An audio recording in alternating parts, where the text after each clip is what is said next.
Hello and welcome to Off the Press, where we bring you the major headlines from the national dailies. I'm Tokunbo Taiwo, and also here in the studio to help us analyze the major headlines, we have two guests. Yes, first up, we have Ugochukwu Ikeakor, a political analyst, and we also have Dayo Lomuwagun, a public affairs analyst. It's good to have you on the show. Welcome to the program. Thank you very much. Okay, so before we talk about the major headlines, let's quickly take it one step at a time. We're starting first up with the Nation newspaper. The major headline on that newspaper is Buhari moves to prevent National Assembly hijack. So that's the top headline there on the Nation newspaper. Buhari moves to prevent National Assembly hijack. Now, a couple of riders just underneath that headline is President meets with lawmakers, and Oshiomhole says we won't share legislative power with PDP.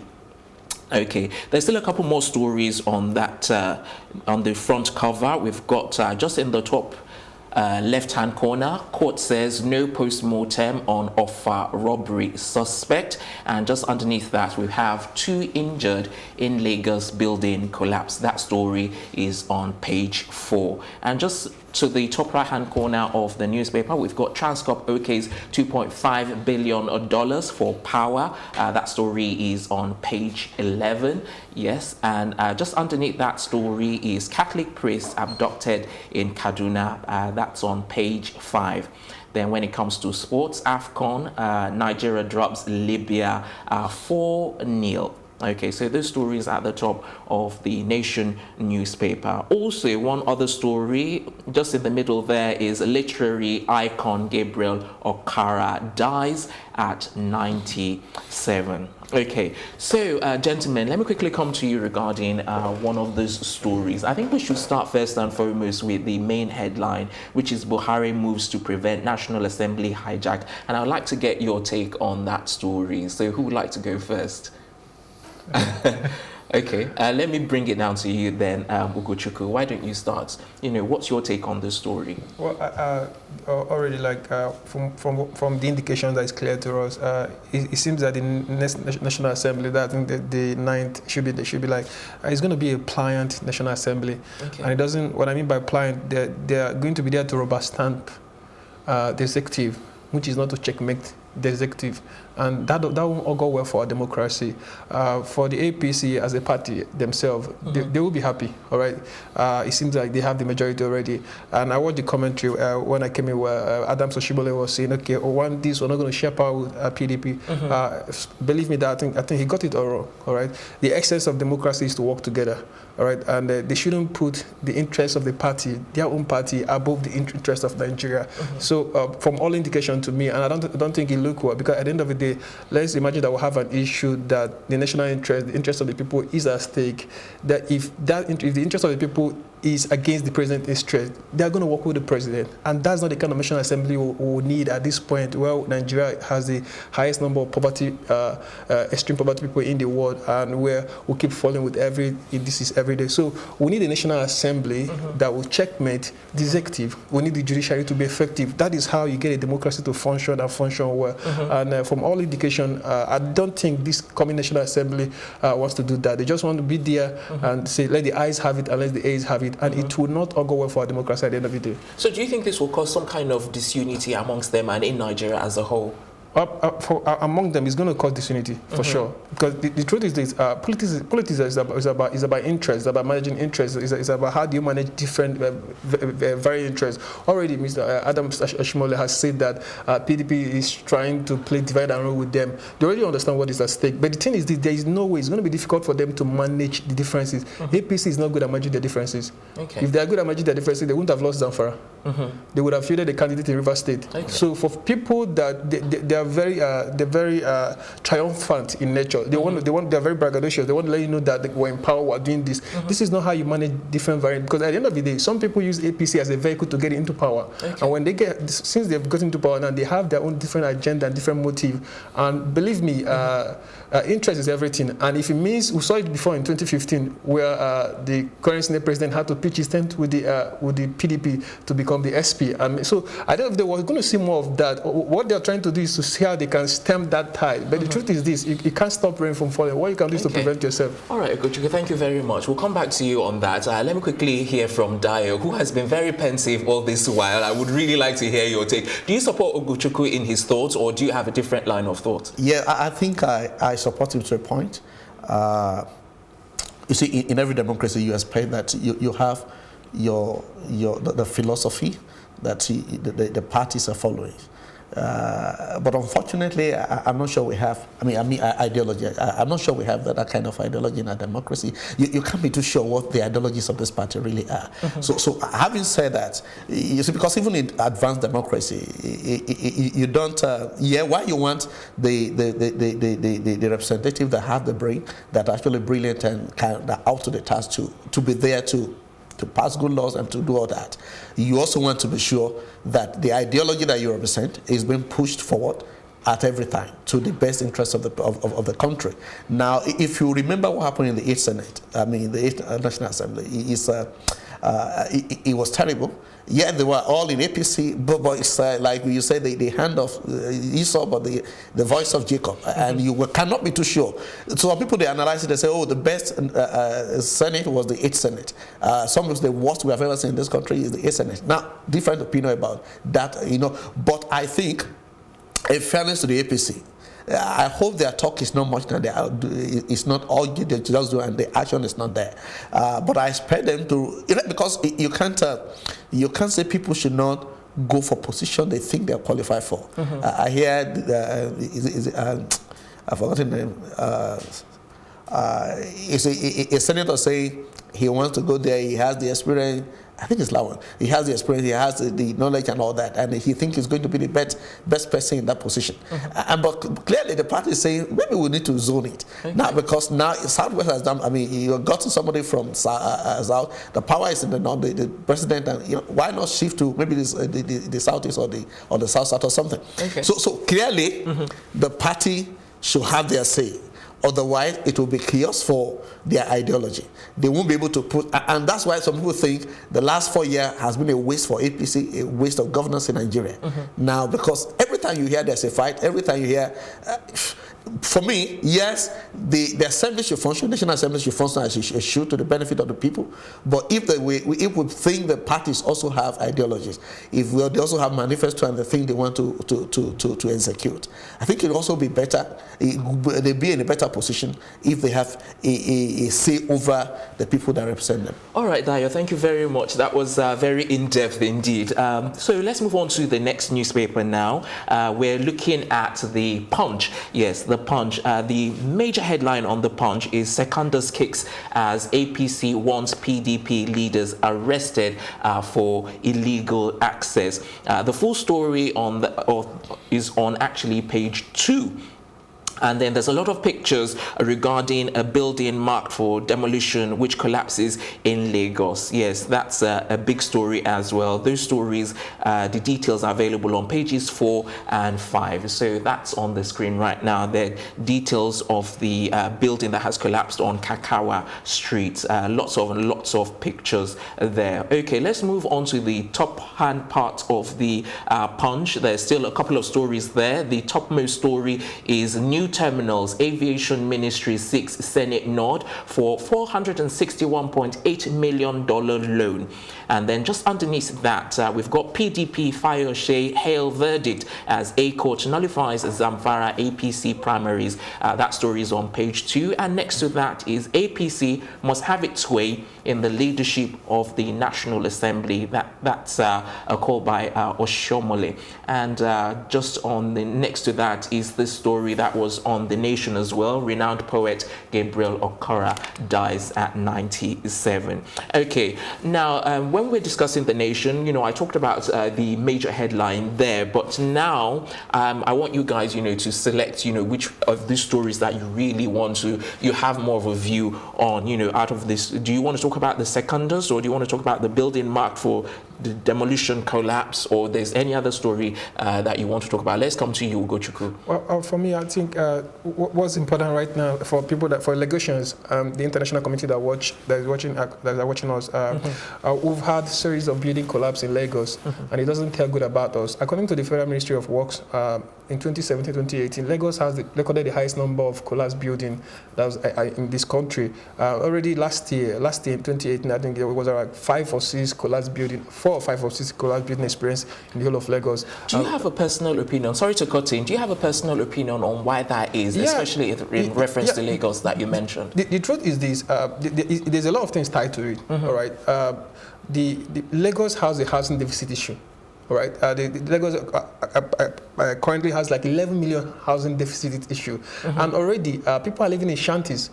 There is no good accommodation. If you move around in the night, you see people sleeping under the bridges and sleeping in some weird places. A few months back, the Lagos State government illegally destroyed the Otudobame, where we had people staying somewhere inside Lekki. The truth is this: there's no way we won't continue to experience something like this, because the issue is this: the Lagos State government on its own part is not doing the job very, very well. Because the truth is this: nobody died because of the collapse yesterday, but some people were injured because they were in the other building. So, but the truth is this: how do you forestall something like this? A lot of buildings within that Lagos Island axis is bad.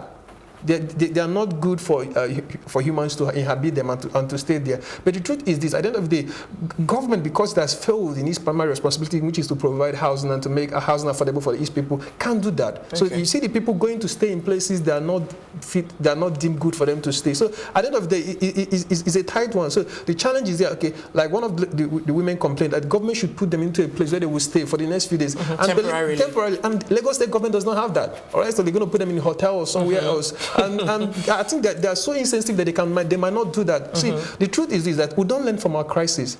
And that's the biggest problem with Nigeria. See, for every crisis that we'll have, we'll let that learning moment pass us away. I look at what happened in London when we had the Grenfell Tower building that collapsed. It led to a commission of inquiry. You see, they took learning from that they've made sure that all the building within that axis will meet up to the present day safety realities. So at this moment, we're not doing that. And the truth is this: you see, why this thing is happening already? We've had like 2 buildings collapse over the last 1 week. Weeks, yeah. You know why? Because when the main building collapsed in Lagos Island, the axis, the road is very narrow. So, and you had all these big equipment, you had all these big tractors and the rest of them coming into that place to help to evacuation. See, when all those things are passing through that place, the foundation, the vibration itself will make the other building. So at the end of the day, see, what it means that buildings that are supposed to maybe collapse in 6 months, you see them collapsing this moment because with that vibration and all the things that happened there that same day, it affected them. So what will happen is for government to take more actions, get into that place. All the buildings that have been marked for demolition, because the one that collapsed that killed the school children and the rest of them was because it was marked for demolition in 2017. It wasn't demolished. It collapsed in 2019. So it's a failure on the part of government for them to step in, make sure that any building that is not up to standard at the moment should be demolished, and try and live up to its present day responsibilities. Because the duty of government is not just to tax the people and keep on taxing the people. Make amenities, make buildings, make all these things available for the common people, and also because we have an issue where people work in Ireland.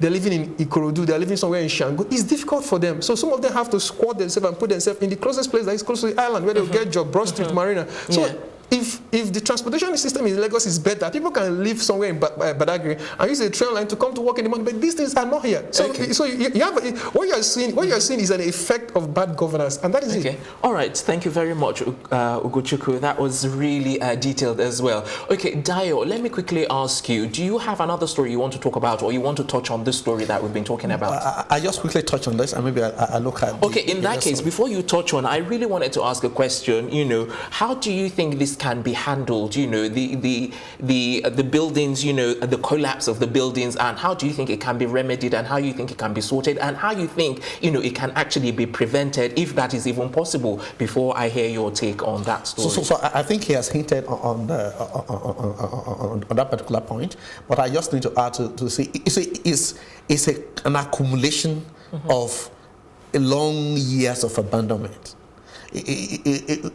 There have not been any housing provision going on in a couple of decades ago. I mean, in the last couple of decades. Okay. So in the 70s, in the 60s, you hear people talk about this estate, that estate, housing facility, but the present government, they are not interested about it and about that. And you see, why is everybody rushing to Lagos? So in my state, in my village, my father has a building there. Nobody is inhabiting that house. You see, but to the extent that the other states looks like they are not working, to the extent that people graduate in those states and they can't find anything, and they think the opportunity is flowing on ground in Lagos, and everybody rush to Lagos. So you keep having this need, you keep having this kind of collapse every year, every year, every time, until we actually make governance worth it in the country, until we actually made the dividends of this democracy to go to the people. Where are the rules? You talk about, so ask yourself, why is the light rail not working in Lagos? Please. Why is it not working? Now, but I'll tell you why it's not working. Is it because investors are not coming? Is it because people are not coming who are interested? Is it because that business is not lucrative? Clearly very lucrative, but because of corruption, because of people who want to take this, that want to take that percentage, that want to take that percentage, people want to eat where they have not even sown anything. Okay, all right. This challenge, they're just in my rate of challenges, but ultimately, my fear is this is an accumulation, and it's not something you will deal with in a day. It will take us years. But we want to see the government actually committed to that, doing something. All right, Dayo, thank you very much. I feel that if I had given you enough time, you probably could have said more, but we're pushed for time. So let's quickly move on to our next newspaper. The next one we have here is This Day. This Day, the major headline on This Day newspapers is INEC declares PDP's Mohammed winner of Bauchi governorship poll. And just a couple of riders underneath that major headline. Abubakar accepts defeat. The court nullifies the Zamfara government assembly primaries. We have not been served appeal court judgment, says INEC. Still a couple more stories on This Day newspapers. There's a middle story there regarding Nigerian Airlines loses lucrative West Coast routes. Yes, that story is on page 8.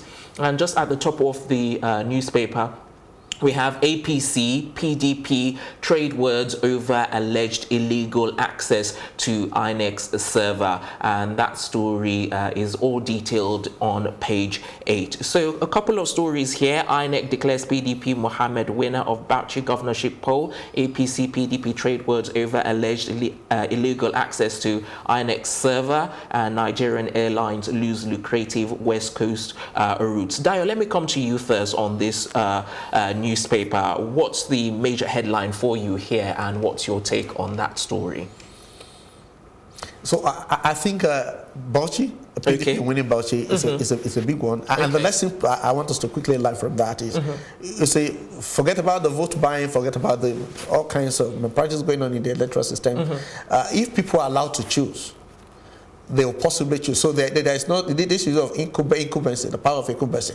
If people are allowed to choose, that power will not hold them. So I hope in the coming days we'll be able to develop a democratic process, an electoral process, such that people are able to, Nigerians are able to vote for the people who they really want to vote for, and their vote counts. So I mean, such that at that point, whether you are the incumbent president or you're the incumbent governor, it does not really count. What counts is people want to hear you, what you want to do for them, and they can decide where they want to go. Okay, before you round up, let me get your take on Abubakar accepting defeat. Just a one-liner or just initial our electoral process should not be such that once you finish the election, then we know the next thing is you go to court, and it should not necessarily be that. If elections are fair and free, if you win me and you beat me squarely, I mean, fair and squarely, you know, I don't need to go to court. So I think in the days to come, our process should be designed such a way, or such a way that when you do election, the number thing for the next person is to congratulate you, because it's clear to everybody that you are won. All right. Thank you very much. All right, let's hear from Ugochukwu. Do you want to comment on this story, or you would rather talk about something else? No, I would like to comment, but I'd like to disagree with him. I think it's important, like I said, that you see, democracy is hinged on some stuff, right? We have the soft core, we have the hard core of democracy. Going to court is acceptable. The truth is this: our democracy since 1999 has gotten better because some people went to court. All right, I'm from Anambra State, and a few years back, Chris Ngige, the current Minister of Labour, stole P2B's mandate, all right? And the court gave it back to P2B. And believe me, Anambra State is better off because of that decision. And because P2B went to court and got a landmark judgment, it made it easy for others like Oshimole, Rauf Arebashola, and the current Adeleke that just went to court. You see, these are things that helps to make the democratic settings better. I disagree with him based on that. We should allow people to go to court. And secondly, there's something about... We're pushed for time. Right. Yeah, sorry. I know, you get very passionate, when it comes to, giving your analysis. But let's move on to our next story. Hopefully, I'll give you the chance to talk on the first story so that you get enough time to really let your passion show. So we're moving on to Vanguard now. Yes, Vanguard newspapers. We've got a lot of stories here, but I'll go through the main ones. The major headline here is Ikeakor sacks governor-elect, all APC candidates in Zamfara. A couple of riders underneath that, PDP, CUPP, Fayoshe, others hail the verdict, and Zamfara ruling a lesson for INEC, politicians and parties, says lawyers. And then there's a third rider there. INEC declares Bala Mohammed winner of Bauchi governorship polls. Okay, so at the top of the newspaper, there's like 4 stories there, and in the top left-hand corner, we've got Buhari gets minimum wage technical committee report. That story is on page 4, and next to that is vote buying, also at the top of the newspaper. Vote buying interference prevalent in rerun elections. European Union observers. That story is on page 9. And next to that, we've got APC petitions, DSS. Police alleges PDP hacked INEC server. The full story on that is on page 9. And the last story on the top of the page is legendary poet Gabriel Okara dies at 97. That story has been recurring on all of the major newspapers. Okay, so let me come to you, Ugochukwu. You didn't have enough time for the last headline. So what do you want to talk about? So the major headline or one of the minor stories on the Vanguard? For me, I want to talk about the late Gabriel Okara. All right, it's important that Nigeria understand that we've lost someone influential, a literary icon. Literary icon. This is someone that has shaped the minds of people for a long time, and it deserves a worthy send forth. All right, it would be nice if the government, if the literary community in Nigeria can step in and do something good for him. Okay. People like these are people that are supposed to immortalize in our country. These are people that deserve to be on the front line as far as Nigeria discussion in terms of moving our nation forward, because you can't... Sorry, Ugochukwu, we're really pushed for time. So I'm really so sorry. Perhaps we might have more time next time when we have you on the show. But I really, before we round up, want to hear from Dayo on this story as well. Legendary poet Gabriel Okara dies at 97. So we're pushed for time. So make it as brief. No, I think he has said it all. The time has come. You see, we hardly celebrate this kind of things in Nigeria. If you're not very rich, if you're not, nobody cares how you make your money. But these are the people you got to celebrate.